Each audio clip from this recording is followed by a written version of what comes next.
इसी बैच में बैठा हुआ बंदा है, बट उसका डेडिकेशन, उसका intention with respect to learning, उसको करना है सो करना है, भले वो किसी भी कौन सी भी राह से हो। तो वो आपके सामने ये चार्ट भी कितने का है, डेली का है।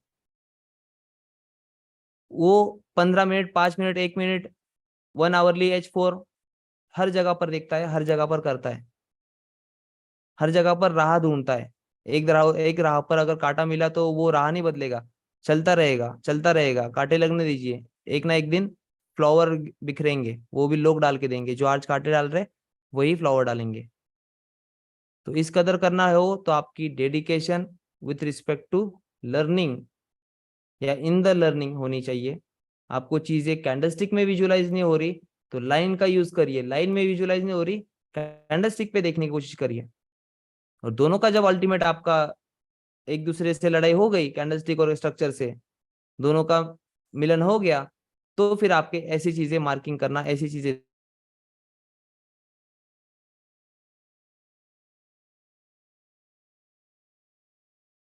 देखना। आपका कैंडलस्टिक पति पत्नी जैसे है, साथ में रहे तो संसार होगा, अलग अलग रहे तो कुछ नहीं हो पाएगा। ठीक है। सो आते हैं क्वेश्चन आंसर्स के कीन आंसर्स पर। यस दिनेश जी।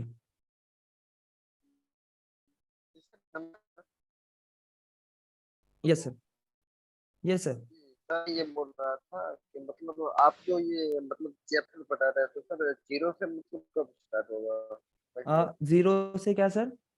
मतलब सर प्राइज एक्शन का किसी को भी पता नहीं हो तो मतलब वो कहाँ स्टार्ट, हाँ, उसको उसको भी पता चल जाएगा सर। मतलब वो कब स्टार्ट होगा वो भी? अभी सर बैच का मैं आपको नोटिफाइड करता हूँ अपने ग्रुप पर, ट्रेनिंग ग्रुप पर, बैच कौन सी स्टार्ट होगी, कितने तारीख से होगी, नेक्स्ट वीक में क्या होगा, वो आपके ट्रेनिंग सर ग्रुप में आपको नोटिफाई कर दिया कितने जाएगा। चैप्टर आते हैं उसमें price action? Sir price section में चैप्टर्स बनाने जाए तो 50 चैप्टर बनेंगे, लेकिन मैंने उन सबकी प्राइस जिनमें आई है, ये मेरे 5 चैप्टर है बेसिक्स के, फिर आगे चल के कुछ 7, 8 या 5, 6 चैप्टर आएंगे एडवांस के, फिर आएंगे 5, 6 चैप्टर एक्सपर्ट के, ऑलमोस्ट 15 से 20 चैप्टर है सर। मतलब सर प्राइज एक्शन मतलब मिनिमम मिनिमम आपका 80% 80% कवर अप हो जाएगा सर। अच्छा 5-6 मंथ तो लग जाता है कंटिन्यू? हम्म। आपका 80% कवर अप होगा, ये मेरी गारंटी। अच्छा अच्छा। ओके तो सर। सर ये क्या कह रहे थे सर? ये नेक्स्ट वीक से स्टार्ट हो जाएगा ना हाँ, बेसिक? एक्स्ट्रा वीक से होगा ना सर शुरू। Okay okay. Okay sir. Yes Pradeep जी।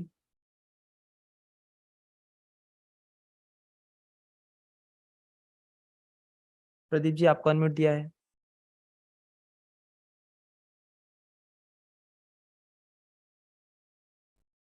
Yes Kapil ji. Hello. Yes sir. Sir मेरा एक क्वेश्चन था हाँ। कि जैसे आपने मारू अभी रिपीट किया था आपने, हाँ।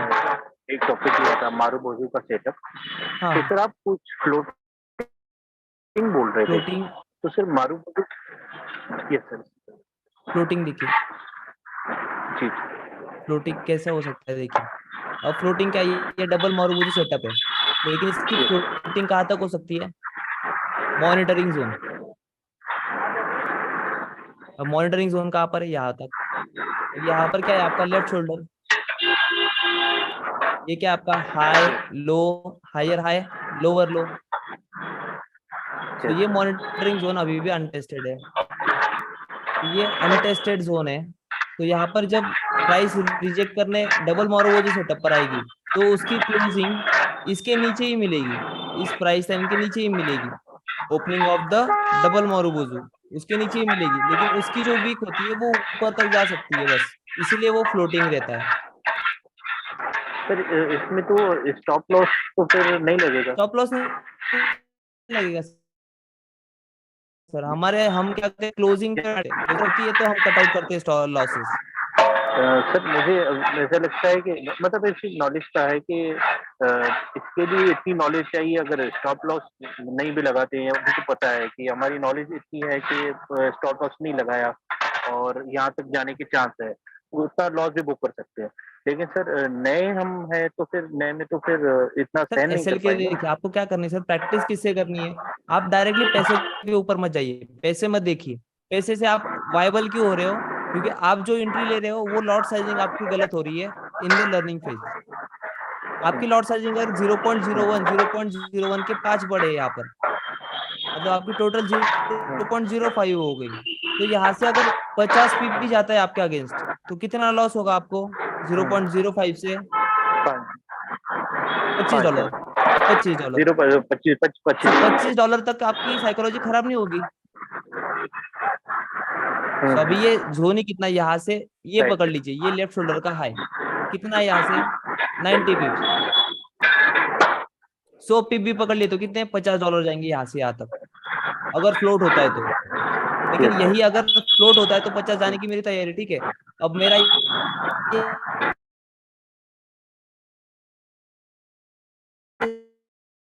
सेटअप जोन है, सेटअप को ब्रेक करे तो यहाँ तक कितने पिप्स है, 150 पिप्स। तो मैं अगर 90 देने की कोशिश कर रहा हूँ, तो मैं यहाँ से कितनी लाने की कोशिश करूंगा, 150। और ये जो ऊपर की लेयरिंग रहेगी मेरी इस वीक में, ये वीक की लेयरिंग क्या रहेगी मेरी, ये मेरा ब्रेक इवन पोजीशन, जो कि मैं इस तक भी कैरी कर सकता हूँ, जो मैं यहाँ से यहाँ तक भी कैरी कर सकता हूँ। ये तो एक्स्ट्रा बोनस हो जाएगा ना सर। तो आपकी साइकोलॉजी कहाँ खराब हो रही है, मैं आपको अनम्यूट करता हूँ, आवाज नहीं सही से आ रही है आपकी, बाहर से बैकग्राउंड आ रहा है। सो कपिल जी, आपका जो भी प्रॉब्लम हो रहा है आपका पढ़ाई के साथ, टेक्निकल्स के साथ नहीं है, ये आपका इमोशनल प्रॉब्लम है। जो इमोशनल आप पैसों से अटैचमेंट करके बैठे हो, मतलब हर एक की होती है, मेरी भी होगी, मेरी भी होती है कभी कभी। बट ये पैसों की अटैचमेंट कैसे कैसे क्या मिटाई जाएगी, कि इसकी मुझे प्रॉब्लम नहीं होनी चाहिए। तो इसके लिए आपको शुरुआती में अपने माइंडसेट को स्ट्रांग करना है, किसके अकॉर्डिंग, अपना मनी मैनेजमेंट। अब मेरा $200 का अकाउंट है, तो मैं उसमें $25, $30, $50 तक का लॉस सेंड कर सकता हूँ, ठीक है, कोई दिक्कत नहीं, पर ट्रेड। जो कि मैं हफ्ते में बस 2 से 3 ट्रेड लेता हूँ, ना कि दिन के 2-3 ट्रेड लेने वाले नहीं। दिन के मेरे ट्रेड नहीं रहेंगे, मेरे वीक के 2 से 3 ट्रेड रहते हैं, जो कि मुझे अच्छा खासा 3 ट्रेड में अकाउंट फ्लिप भी होता है, कभी कभी अकाउंट 50% माइनस में भी जाता है, तो नेक्स्ट वीक में रिकवर कर भी करवा लूंगा। तो ये सारा जो माइंडसेट है, ये कब बनेगा, जब आपका मनी मैनेजमेंट का अटैचमेंट रहेगा। मनी मैनेजमेंट का अटैचमेंट, इमोशनल अटैचमेंट नहीं पैसों के साथ में। तो ये जो जोन होता है ना, आप यहाँ पर लालच क्या करते हो कि 20 पिप्स 30 पिप्स का मेरा जोन है, तो 30 पिप का ऐसे लगा के मेरे कितने जाएंगे, 0.05 से $15। तो $15 के अगेंस्ट में जो 30 भी मिल गए, 50 भी मिल गए, तो सही है।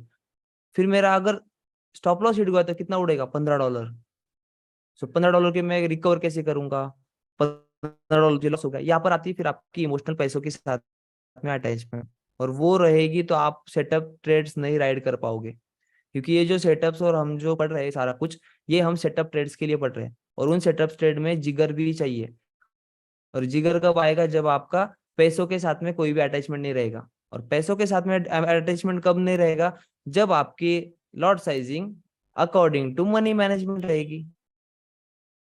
अब मैं आपके ट्रेनिंग ग्रुप में एक मनी मैनेजमेंट का, मेरा पर्सनल मनी मैनेजमेंट का ये भेजता हूँ कि पर ट्रेड मुझे 100 पिप का एसएल रहा तो मेरी लॉट साइज क्या होनी चाहिए, 50 पिप का एसएल जोन रहा तो लॉट साइज कितनी रहनी चाहिए, 30 पिप का एसएल रहा तो लॉट साइज कितनी रहनी चाहिए, अकॉर्डिंग टू माय पर ट्रेड लॉस। कि मैं पर ट्रेड लॉस अगर $100 का एज्यूम करता हूँ, तो मेरे 100 पिप के लिए कितना लगेगा, मुझे लॉट साइजिंग कितनी रहेगी, 0.10। तो 0.10 में यहाँ से 100 पिप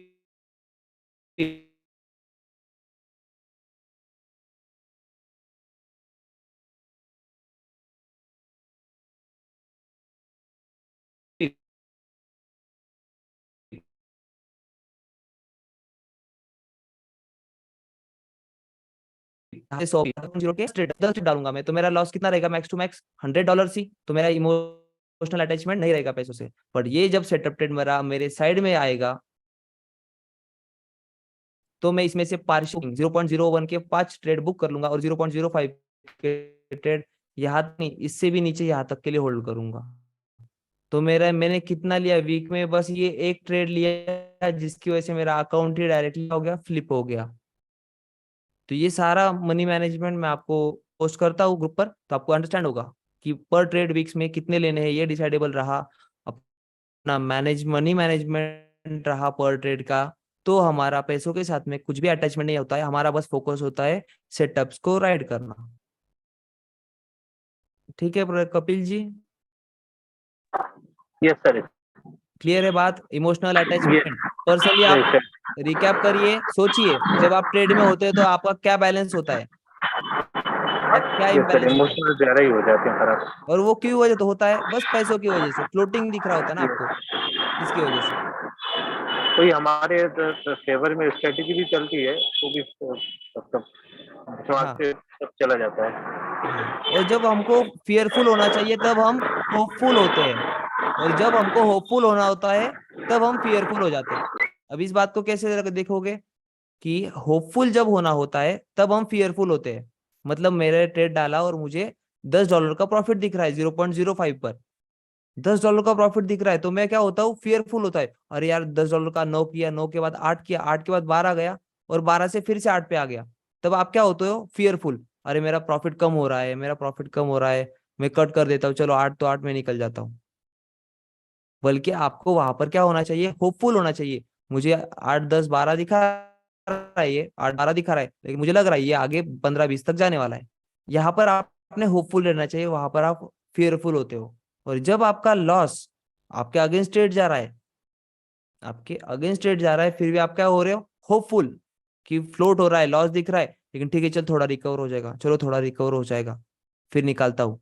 पर वो और बढ़ाता है, मतलब 10 का लॉस 20 करवाता है, फिर वापिस वो 15 पे आता है, तब आपको लगता है अरे चलो अब थोड़ा और कम हो जाएगा, 15 से भी 12 हो जाएगा, फिर वो 15 से 25 तक लेके जाता है। फिर 25 तक ले जाने के बाद वापस आप होपफुल ही रहते हो कि 25 का लॉस, चलो चलो 15 तक भी आ गया ना तो मैं निकल जाऊंगा। लेकिन वो 15 से 25 से लेके 18 तक आता है, और 18 से फिर से 30 मार देता है, 30 लॉस कर देता है। तो जहां पर आपको फियरफुल होना चाहिए, जहां पर आपको 15 के लॉस में, 12 के लॉस में, 10 के लॉस में निकलना चाहिए था, वहां पर आप कहाँ तक होल्ड किए, 30 तक। क्यों? क्योंकि वहां पर आप गलत जगह पर, आपके अगेंस्ट मार्केट जा रहा है, फिर भी आप क्या कर रहे हो, होपफुल हो। बल्कि आपको फियरफुल होना चाहिए। कट द लॉसेस क्यों कहते हैं? क्योंकि लॉसेस कट करने के बाद आपको न्यू अपॉर्चुनिटी देखने का नजरिया आता है। अगर आप एक ही ट्रेड में अटके रहोगे तो आपका होपफुल का कोई भी व्यू नहीं रहेगा, आप फियरफुल में ही लॉसेस भी बुक करोगे और प्रॉफिट भी। इसलिए दोनों चीजों को बैलेंस करिए, होपफुल कब होना है और फियरफुल कब रहना है। ठीक है कपिल जी, जी जी जी सर। क्लियर हुई बात? कुछ स्ट्रक हुई माइंड में? जी बिल्कुल बिल्कुल सर। ओके।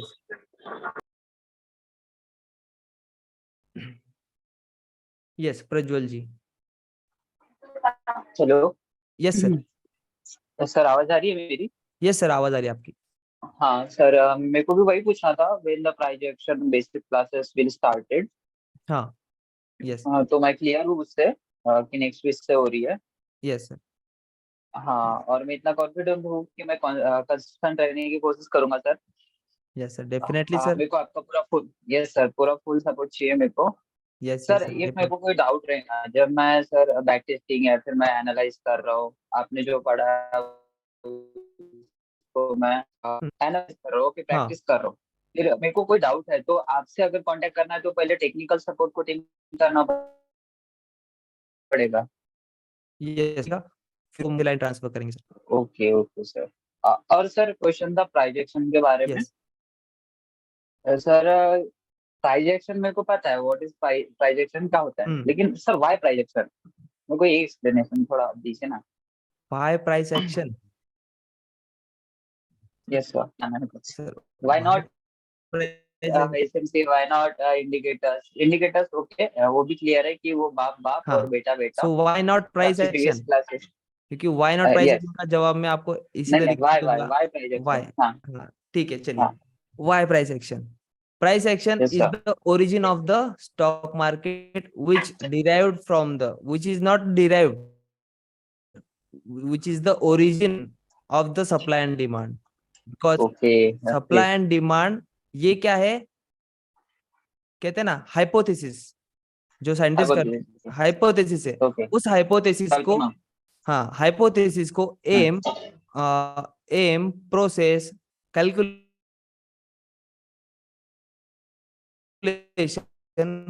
conclusion,